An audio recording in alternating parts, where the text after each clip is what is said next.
বাজার থেকে যখন ক্যাঁকড়া আনে সবাই চেয়ে থাকে ক্যাঁকড়ার পানে। সকলে তো অনেক খেয়েছো টক আর ঝাল, আজ খাওয়াই চলো ক্যাঁকড়ার ডাল। আমাদের বাড়িতে 4টে ক্যাঁকড়া আনা হয়েছে। ক্যাঁকড়াগুলোর ওয়েট ছিল মিনিমাম 200 গ্রামের মতো। আমার অত ক্যাঁকড়া এই রেসিপিতে লাগবে না, 2টো ক্যাঁকড়া লাগবে। তাই ক্যাঁকড়াগুলোকে ভালো করে কেটে ধুয়ে পরিষ্কার করে নিয়ে চলে এলাম। আমি এইভাবে ক্যাঁকড়াগুলোকে ভেঙেছি। এবারে আমি যেহেতু ক্যাঁকড়ার ডাল বানাবো, সেহেতু এখানে আমি 1 বাটি মতন মুসুর ডাল নিলাম। আপনারা চাইলে মুগ ডালও নিতে পারেন। আমি মুসুর ডাল নিয়েছি। ডালটাকে ভালো করে ধুয়ে নিচ্ছি। নিয়ে এবারে একটা কড়াইতে ডালটাকে আমি সেদ্ধ করতে বসিয়ে দিলাম।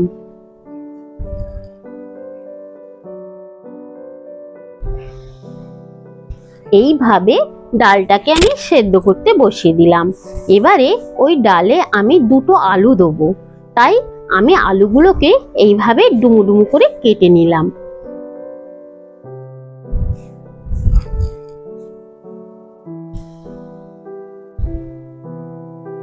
যখনই দেখবো ডালটা আমার এইভাবে ছেড়ে গেছে, তখনই আলুগুলোকে ওপর থেকে দিয়ে দিতে হবে।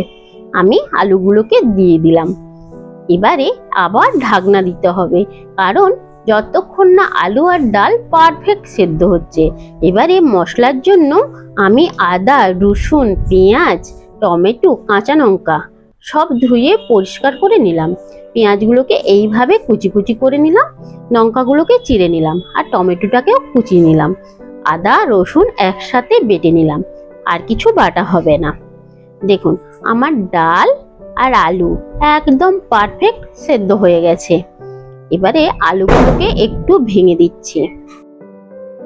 এবারে একটা কড়াই বসিয়ে তাতে 2 থেকে 3 চামচ সরষের তেল দিয়ে দিলাম। দিয়ে ফোড়নে তেজপাতা আর গোটা শুকনো লঙ্কা দিয়ে দিলাম।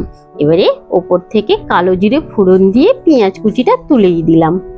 দিয়ে পেঁয়াজ কুচিটা একটুক্ষণ নাড়তে হবে। যতক্ষণ না একটু লাল লাল ভাজা ভাজা হয়ে যাচ্ছে ততক্ষণ কিছু দেবো না। এইবারে দেখুন আমার পেঁয়াজগুলো ভাজা হয়ে গেছে, তাই টমেটো কুচিটা দিয়ে দিলাম। দিয়ে এবার একটু নেড়ে নিচ্ছি। নেড়ে নিয়েই এবারে ওপর থেকে আদা রসুনের বাটাটা দিয়ে দিলাম। দিয়ে ভালো করে আদা রসুন পেঁয়াজ আর টমেটো একসঙ্গে ভালো করে কষাতে হবে। এবারে ওপর থেকে সব গুঁড়ো মশলাগুলো দিয়ে দিচ্ছি। হলুদ গুঁড়ো, লঙ্কা গুঁড়ো, জিরে গুঁড়ো, ধনে গুঁড়ো একসঙ্গে দিয়ে আবার ভালো করে কষিয়ে নিচ্ছে। যখনই দেখবেন এইভাবে কষানো হয়ে গেছে, এবারে ওপর থেকে একটু জল দিতে হবে। আমি জলটা দিয়ে দিলাম। দিয়ে ভালো করে মশলাটাকে মিশিয়ে নিচ্ছি। যখনই দেখবো যে এইরকমই তেল ছেড়ে গেছে, ওপর থেকে ক্যাঁকড়াগুলো দিয়ে দিলাম। এবার এই ক্যাঁকড়াগুলোকে ভালো করে নেড়ে নিয়ে ঢাকা দিয়ে কষাতে হবে। ঢাকাটা দিয়ে দিলাম। আজকের এই রেসিপিটা আমার ঠাকুমার হাতের রেসিপি। আমরা তো সবাই অনেক খেয়েছি, টক ঝাল প্রচুর খেয়েছি। একবার এইভাবে ডাল বানিয়ে খান, দেখবেন খুবই ভালো লাগবে খেতে। এবার ক্যাঁকড়াগুলো ভালো করে কষানো হয়ে গেছে, আমি ডালটা তুলে দিলাম।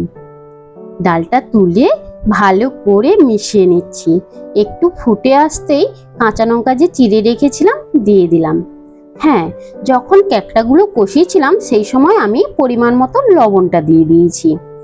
দেখুন আমার ক্যাঁকড়ার ডালটা অনেকটাই রেডি হয়ে গেছে। এবারে ওপর থেকে গরম মশলা বেটে দিয়ে দিলাম। দিয়ে একটু ফুটিয়ে নিচ্ছি। ফুটিয়ে নিয়ে দেখুন আমার আজকের রেসিপিটা একদম রেডি হয়ে গেছে।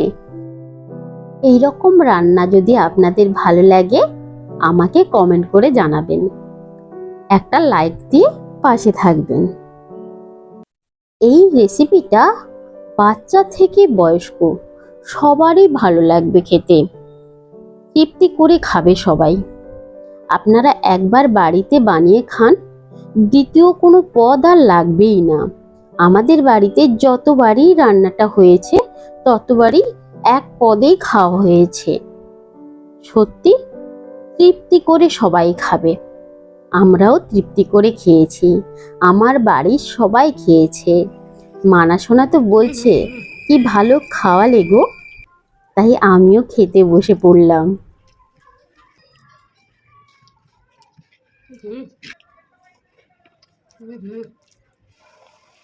অসাধারণ অসাধারণ।